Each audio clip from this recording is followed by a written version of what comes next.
You're good to go, Dee Dee.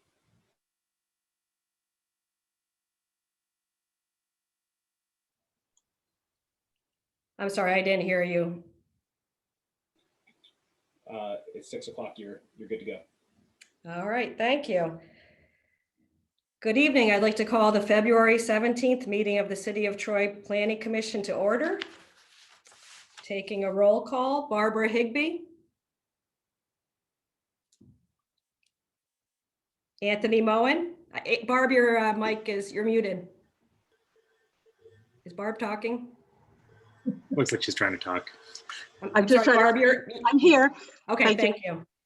Anthony Moen. Here.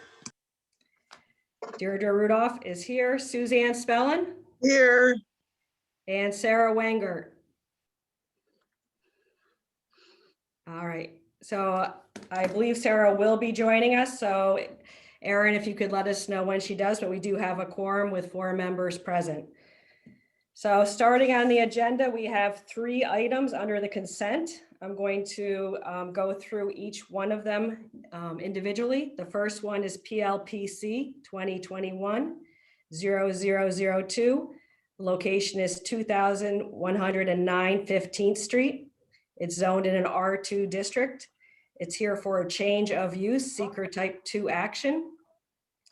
It's the conversion of a former midwife center into a student center, maintaining 2 existing residential units. The applicant is Chung Shang Lin. I would ask if there's anybody here from the public tonight that would like to make comment regarding this proposal. Is there anyone here? Is that All something right. I can answer? When you I'm say sorry, excuse me? I'm the applicant, but Okay. I don't know if there's anyone from the public tonight. No problem at all. Is there anyone from the public besides the applicant here tonight that would like to speak? Okay, it is on the consent agenda. It is a type 2 action. I would ask if there's anyone here from the board that would like to ask the applicant any questions or comments this evening.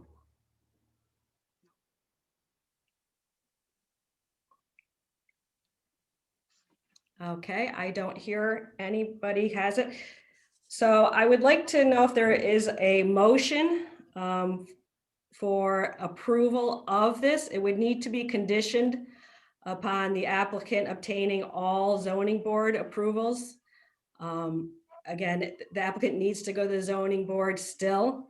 So the planning board is approving this in advance of the applicant obtaining the zoning board approvals. So is there a motion with that condition? This is Barb. I move approval with the I condition. second. All right, thank you. Taking a vote. Barbara Higbee, Yes. Anthony Moen, Yes. Suzanne Spellin. Yes, I'll ask, is Sarah Wenger here? So Sarah Wenger is absent. Deirdre Rudolph, yes. Motion carries 4-0. Second item on our consent, so just to explain to the applicant, that has been approved. Do you have any questions before I move on? No, I do not. Thank you very much for all your help. And also, besides the board members, Erin and James, and I think there's another person, Dave. I thank them also in this process, helping me with the explaining the application, the process to me. I appreciate their help very much. All right, you're welcome. Thank you. So moving on to our next consent agenda item, PLPC 2021-0004. Location is 54th Street. Again, it's zoned in a B4 district. It's a change of use, seeker type 2 action. It's a proposal to occupy a newly renovated building as an event/assembly space. The applicant is Francis Musso. I'm sorry, I probably butchered that name. So again, it's on the consent agenda. I would ask if there's anyone here from the public that would like to make comment on this application tonight. This would be your opportunity.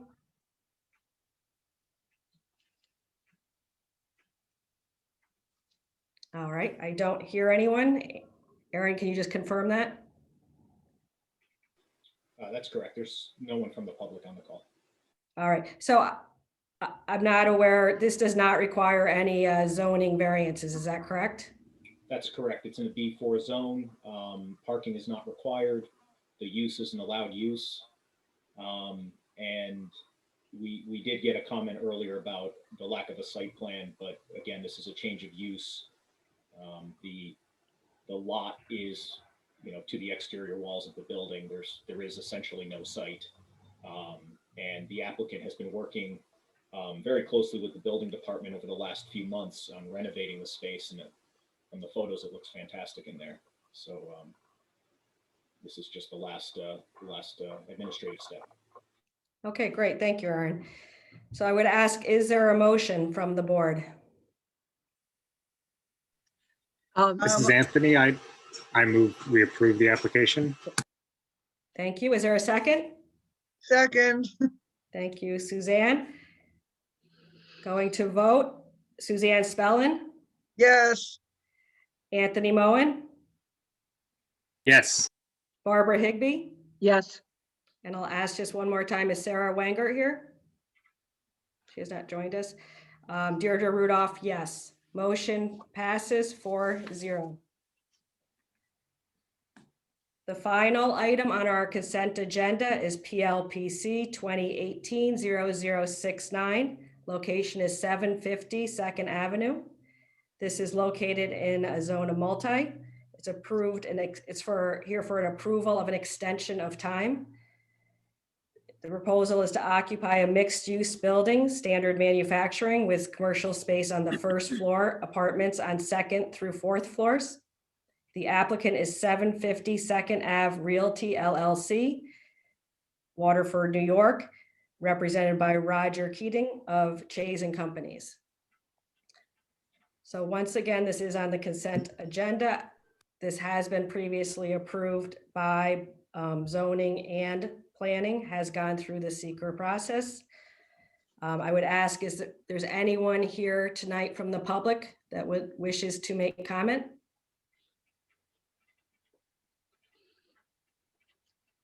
I see, Sarah, you have joined us. I Just- have. Hello. Okay, thank you.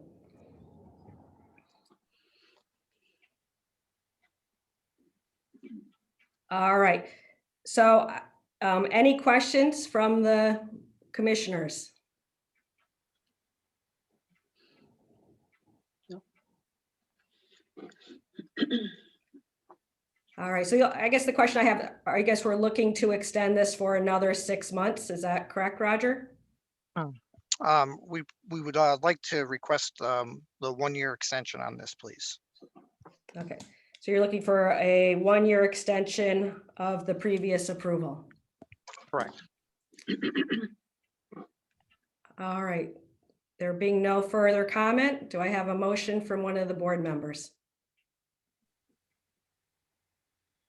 I move that we grant the extension for a year for this project.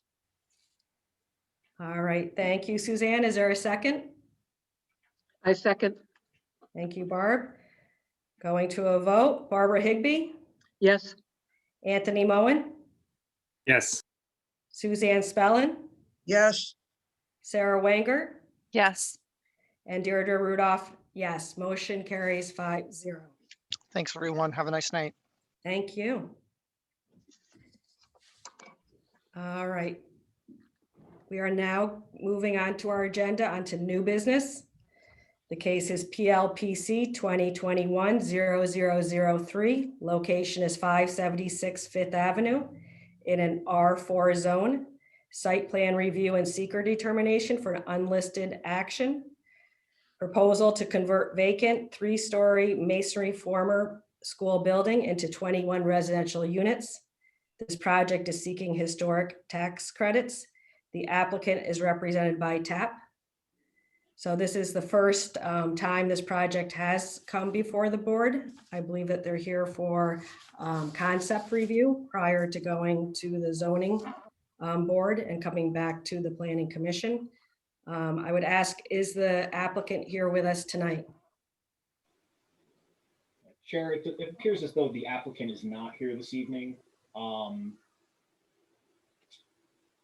I'd still like the commission to discuss the project if that's possible. Just as this was just a concept submission anyway. Although without an applicant, I can understand if you guys want to table it. But they're really just looking for input at this point on the site plan, not any type of official action. Aaron, can you give us a summary and set it up for us? Oh, I can do one better. I can do a presentation for you. Okay. Hang on just a Why don't second. you do that? Let me pull it up on my screen. I'll walk you guys through what the proposal is. Okay. We'll Do we just- think the applicant's coming? Do we think they're just? I late? just emailed her, and I will It's gladly 10 turn it minutes over after to her when 6. she gets here. It's Liza from TAP or Lisa from TAP, excuse me. That's working with the applicant. Let me share my screen here.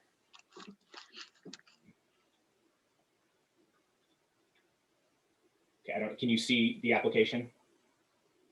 Yes, I can. Excellent. So really, it's all about this site plan. So the project is the renovation of an existing or a former school into 21 apartment units. So these are this is the exterior of the school along, I believe that's 115th right there. This would be where the parking is being proposed. In the aerial image here, you can see this is the school here. And then just for point of reference, this is Station 1, Troy Fire. So this is 115th Street right here, and then 5th Avenue. All right.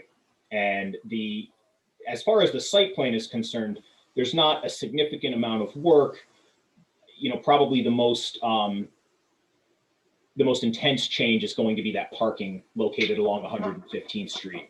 I did coordinate with TAP on this layout. I've also discussed with James from planning some of the concerns about the layout. So I don't know if you guys have had a chance to look at the plan in any amount of detail, but they are proposing some parking in the rear.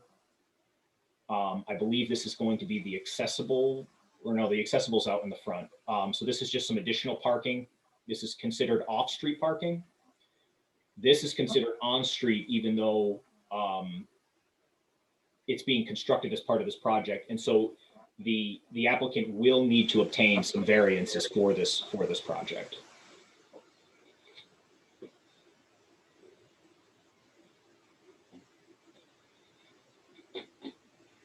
Aaron, can you explain where I see the pull-in parking on 105th, but where's the other parking? The other parking is along this alleyway that runs Oh, parallel okay. to 5th Avenue, and there's 3 spaces being proposed back there, along with what appears to be an existing concrete walkway. So they're going to use that walkway, and it looks like there might even be an entrance in the rear here. If this zooming works, there's an entrance right here. Okay. So that would be some additional parking. Some of the comments that James had from the planning side, I believe, were the inclusion of some bike parking facilities. I don't have his comments in front of me. Let's see what else he had. I think his other concern was the parking along 115th Street. So, what we were trying to do there is something that's a little, it's fairly unique. And there's not too many examples of it around, but it's reverse angled parking. So, traditionally angled parking allows us to accommodate more vehicles along the same length of curb. Reverse angled is a little different, where you pull past the space and you back in, very similar to parallel parking. Except it's one movement of the steering wheel as opposed to the 2. So it's not any more complicated than parallel parking. But what it allows for the vehicles to do is they're facing in the proper direction to exit the space. So it's much safer in that regard. Aaron, this is Sarah. Aren't there multiple in PD as well, multiple angles at which you can organize these parking spaces? Absolutely. This Yes. this looks very acute. I believe that's shown at 60°. Without a dimension there, I can't be sure. It doesn't appear to be 45 to me. But yeah, you could certainly change the angle of those spaces. Yeah, it's hard to discuss this without the applicant here because some of the questions I had, like, for example, that there were no angles shown, there were no stall dimensions shown. I actually agreed with James' comments. I'm not quite sure the benefit of the sidewalk reduction and the, I think we're gaining like 4 or 5 parking spaces. And we're reducing the sidewalk quite a bit. We're reducing, in terms of snow storage, in terms of drainage, there's going to be issues. There could be issues if it's not graded properly. So I was kind of questioning the need for this diagonal parking. It appears that there is quite a bit of off-street parking. I think they were looking at, code requiring 42, and they were proposing 3. So they were going to provide the balance with off-street parking anyways.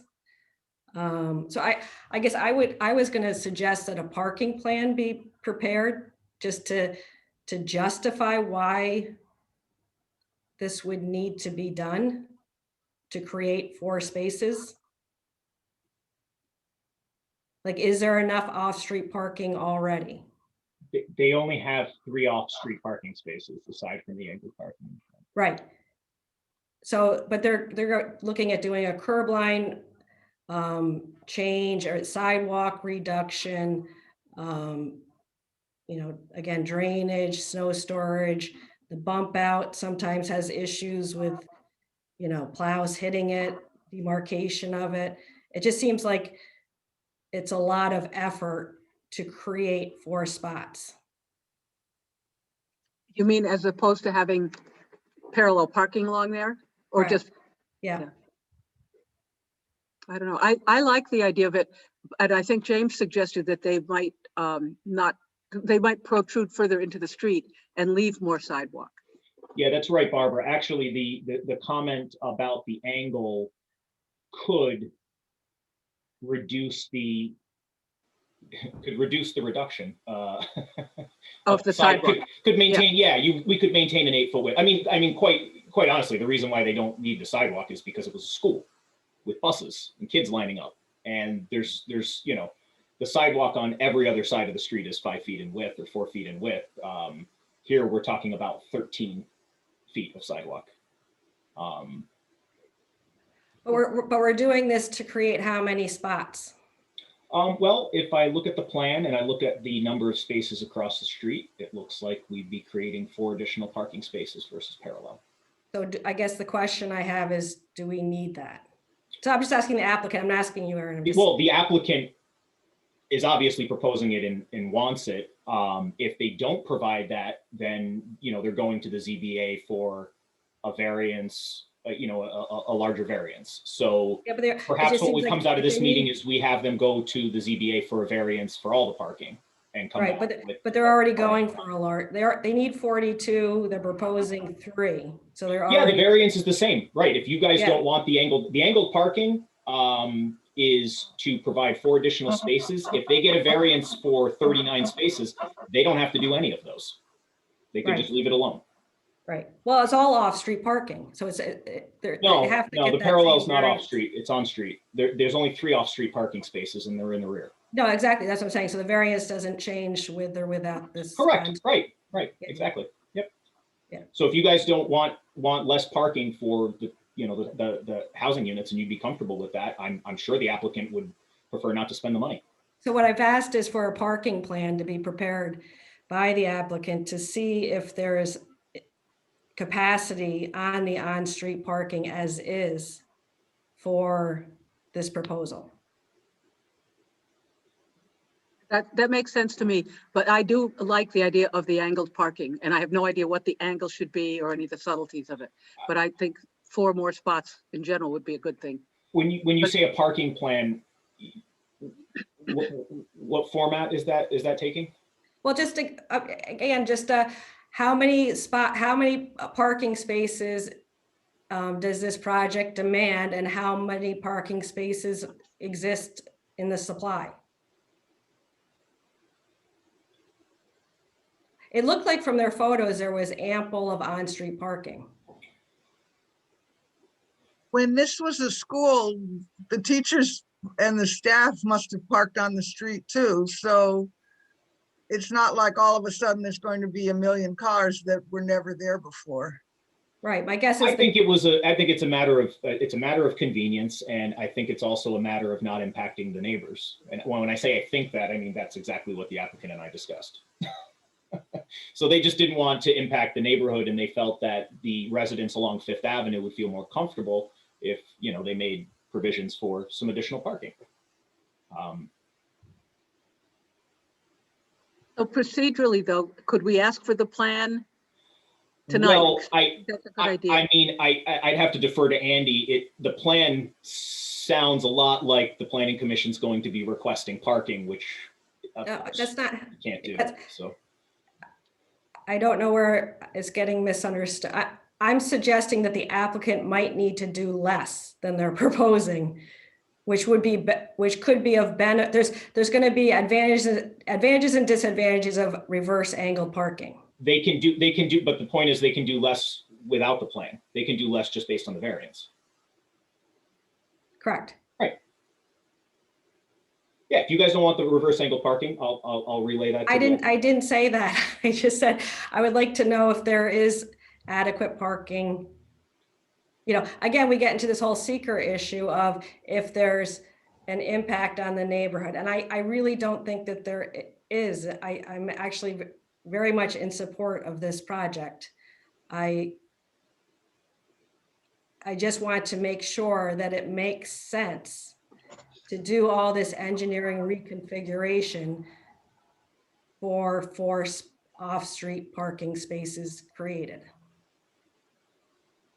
Didi, I think what you're suggesting is have the applicant come up with an overall aerial map and with an accompanying narrative explaining what exists in terms of parking capacity in the surrounding vicinity, right?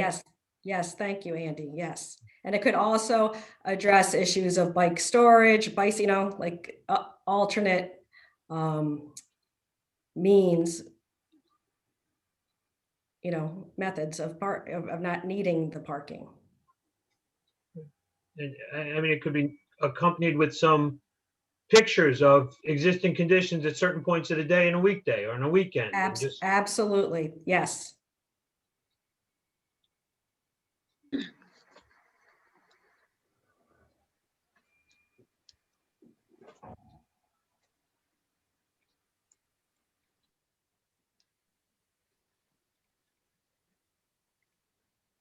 This is Sarah. I just want to throw out there that I think I also agree with James's observations and comments. I think it would be really nice if the concrete walkway to the north of the building continued from Fifth Avenue to the alley.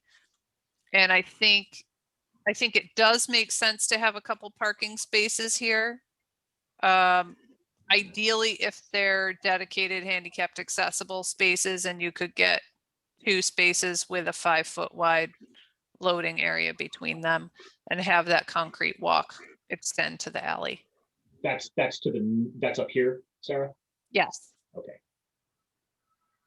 I will So relay- where that I think- fun I don't little- I don't think they can do ADA access here, but I can certainly relay the concrete walk. I think that there's a step here is what the problem is. So that is not an accessible entrance, so it would be pointless to have your accessible parking spaces there.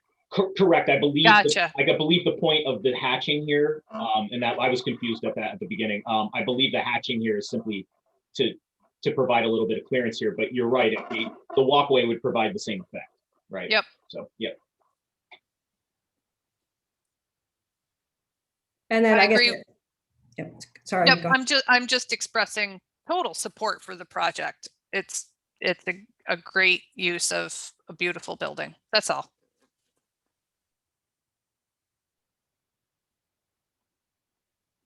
You know, as I look at this now, one of my comments would be the bump out here. If they want to do this angled parking, they should adjust this curve as well to match. And there's two structures there that might.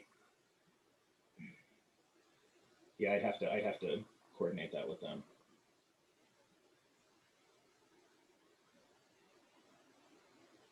Well, and either way, the parking plan, regardless of whether or not angled parking is proposed. Well, I think, yes, I would like to see a parking Okay. plan just to confirm that there's no negative impact on the neighborhood, which I truly don't think there is.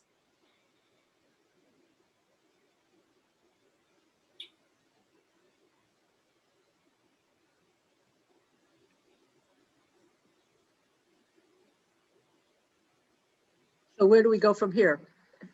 Can we just say that we want the parking plan? Do we make any action here tonight?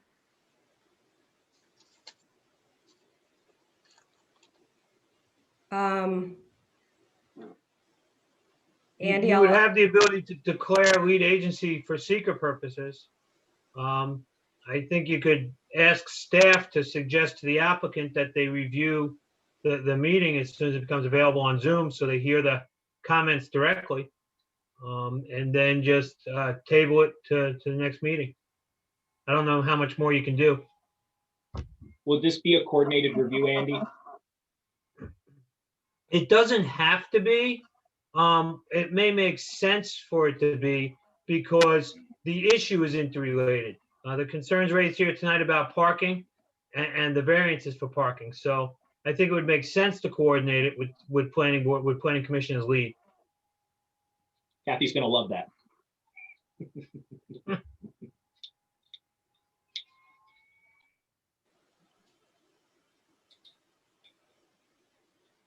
Okay, thank you. So any other comments or anything we want to bring up tonight before we will ask for a motion regarding seeker lead agency?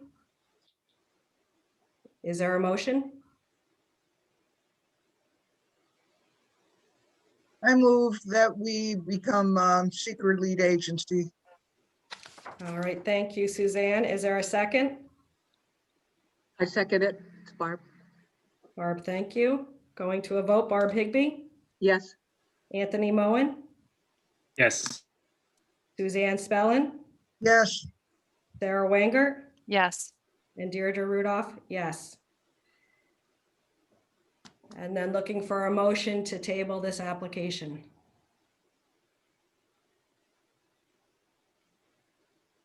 Indefinitely or to a date certain.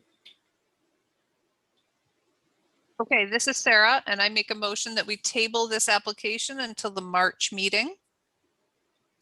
Thank you, Sarah. Is there a second? This is second. Anthony. I second. Oh, Anthony, second. Going to a vote, Sarah Wanger, Yes. Suzanne Spellin, yes, Anthony Moen, Yes. Barbara Higbee, Yes. and Deirdre Rudolph, yes. Motion carries 5-0. Great. Okay, thank you. So there's no further business on our agenda, but I would ask at this time if there's any issues or items that the Planning Commission would like to bring up, since we are meeting and we finished a little early.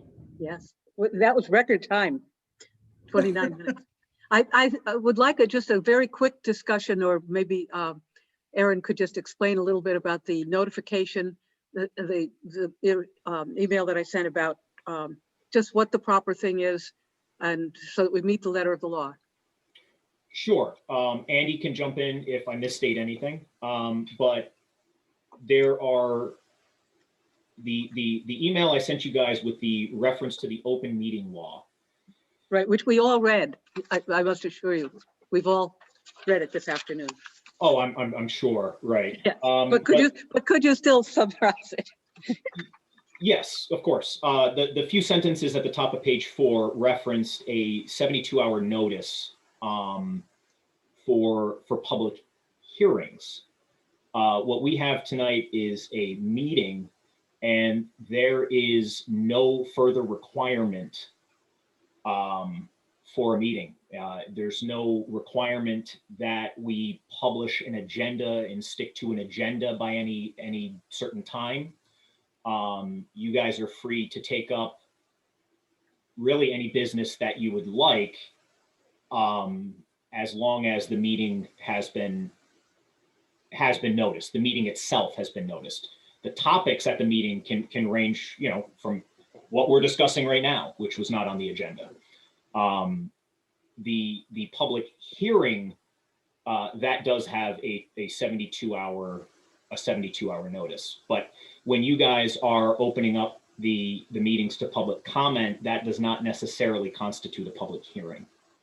And then I think we've discussed previously the posting of agenda items at the actual project locations. And while that is a requirement of the ZBA for the city, it is not a requirement of the Planning Commission. That's the posters. Correct. Yes, Yeah. the fluorescent yellow or pink, whatever we're on now. Correct. Okay, so just back to the, I understand what you said about the 72 hours, but if we have a meeting tonight, Mhm. Wednesday evening, which was different from Thursday, which may be why no one was here, everyone will be tuning in tomorrow night. But so for regular meeting, the notification for the meeting and the posting of the agenda, is there a requirement for that? Again, there is no requirement at the state level. The Mhm. city could have a law that would supersede that, but we don't. So, Barb, if I may, Yeah. there's three separate terms. Keep them in mind because they get conflated by everybody. Public meeting, public hearing, public comment. Mhm. We use those interchangeably, but they are 3 distinct items, and they each have their own requirements. The Right. open meetings law only speaks to notice of public meetings, and that's the 72 hours in advance. If it's scheduled at least a week in advance, you have to give 72 hours notice to the local media. If it's scheduled less than 72 hours in advance, you have to give notice to the local media by any extent practicable. So you have to use your best efforts to get it out there. You've scheduled the meeting on short notice. Okay, but 72 hours is the rule, yeah. Correct. If it's scheduled at least a week in advance. So what a lot of municipalities do is they publish at the beginning of the year their notice of here's all our meetings for the year and lays out the full 12-month schedule. And then they've met their requirement under the open meetings law for notice. And that's how a lot of them do it. And then if you have special meetings, you do special notice. That's open meetings law, and that's all that's required. There's nothing in the open meetings law that requires an agenda be posted or a time frame in which it's done so. Some municipalities do it, some don't. It's not required by the open meetings law. So that's public meeting. Public hearings are governed by various other state statutes or local codes regulating when something must be subject to a public hearing. And there are separate and different notification and publication requirements for public hearings. So depending upon what state law requires the public hearing drives how it must be published and in what time frame. For planning board purposes, most public hearings have to be published 5 days in advance. published in the official paper for public hearings. ZBAs, some of them have to be 10 days, but there are different timeframes. But public hearings must be noticed, must be published. Public comment is the board allowing the public to comment at a public meeting. Surprisingly to most people, there is no statutory right for the public to comment at a public meeting under the Open Meetings Law.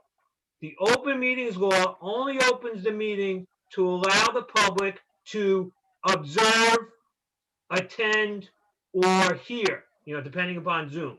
In the old days, pre-Zoom, it was, you had to let them come sit in the back of the room. So there's no requirement that comment be allowed unless it's a public hearing. Then clearly you have to accept public comment germane to the hearing.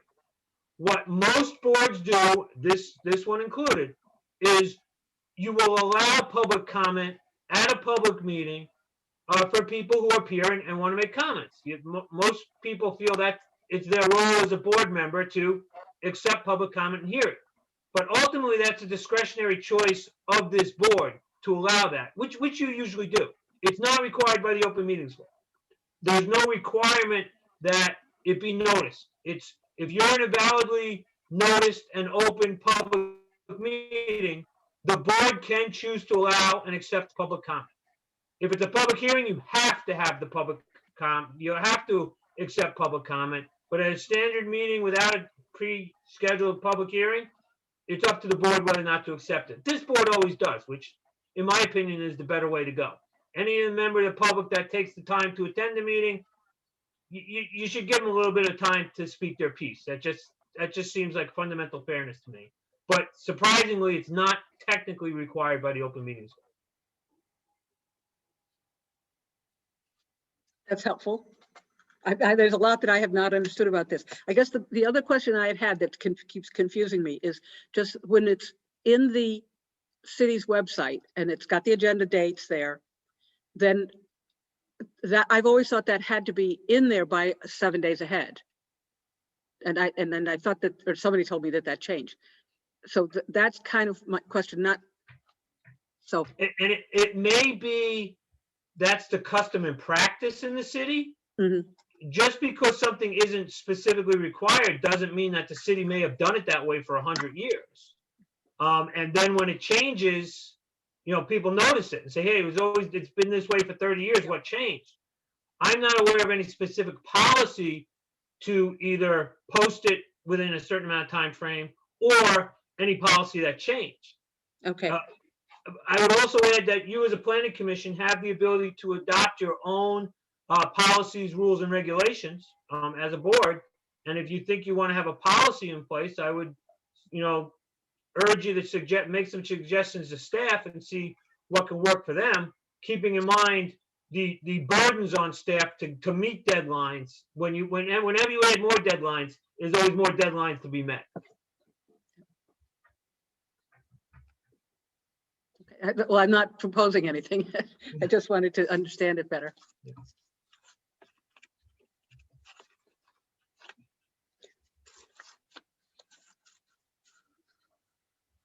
Okay, that's very helpful.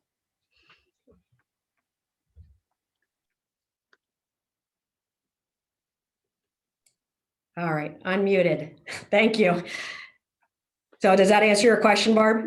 Yeah. Okay, I really had completely no Yeah. understanding of that whatsoever. No, I think this is terrific. Does anybody else have any, questions, comments, anything we want to bring up tonight, or if not, I will ask for a motion to adjourn. Dee Dee, this is Sarah. I do have a question and a comment, or Yes, comment please. first, which is I'm really sorry that I was late. I underestimated the time it would take to visit the school building in Lansingburg, and though I saw it, I guess I got to talk about it too. So clearly I missed the consent agenda items, and I just want to say I'm really excited about the event space project that is on 4th Street. I was just confused because the material that Aaron so graciously provides for us each month, and I really mean that, the organization is so appreciated. It indicated on the application that it was a site plan and change of use. So I assumed that we need a site plan. And even if we don't, that's fine. But then why'd they include that drawing? I assumed if there's a drawing that it's an addition because it looked like a means of egress. And so I wondered where on the building is it? So I don't want to have to ask Aaron and James to hold our hands, you know, too much, but I didn't know what we were reviewing. Does anyone feel the same way? And was it a little clerical error or was it reader error? The application is filled out by the applicant. And I don't take the time to correct the application sometimes when they make what I would consider to be a minor error. In this case, checking the box for site plan review. The agenda has it on there for change of use only, I believe. It does, Aaron. It does. So if Yeah, we can but- rely on that, that's helpful. So I write the agenda. So, you know, I tend to classify things properly, although I have also classified things as site plan review when technically they aren't. What we have right now for guidance is what I wrote when I was on the commission, which is the instructions to applicants that's appended to the new application, which I wrote as city engineer. Those instructions state that a site plan is not required for a change of use application. We do that because as a city, we have a lot of property that is leased. And Sarah, as you know, having been on the commission for probably four years or more, it's very difficult to work with lessees on site plan related aspects of the site. They don't own the property. And in this particular case, again, the building was, you know, edge to edge on the property. There is essentially no site. So that was probably the confusion on that. As Andy said, if the commission feels as though a site plan should be required for anything, including changes of use, they could certainly, you know, make that a requirement. You know, I will say that moving forward with the rezoning, the intent is that the planning commission see less projects of that scale, as they really just, you know, it burdens you guys with the review on that, right? We have a lot of tenants that change spaces and things like that, and it really generally doesn't rise to the level of something that you guys need to review because there aren't any site issues, right? It is just a change in tenancy. You know, if you're moving from a corner store to a you know, convenience store to a clothing store, that's technically a change of use, but you know, in downtown, what is there to review? I don't know if that clarifies it. Yep, that is helpful. It was just the inclusion of that drawing that got me confused. I think and I then- asked the applicant to provide anything he had. So Okay. I included it. If there's no other business, I move that we adjourn. I second that motion. Great. All in favor, say aye. Aye. Aye. Aye. Aye. All right, carries 5-0. Thank you all. Thank Good you. night. Bye, everyone. Very Have a helpful. good night. Thanks. Bye. Good night.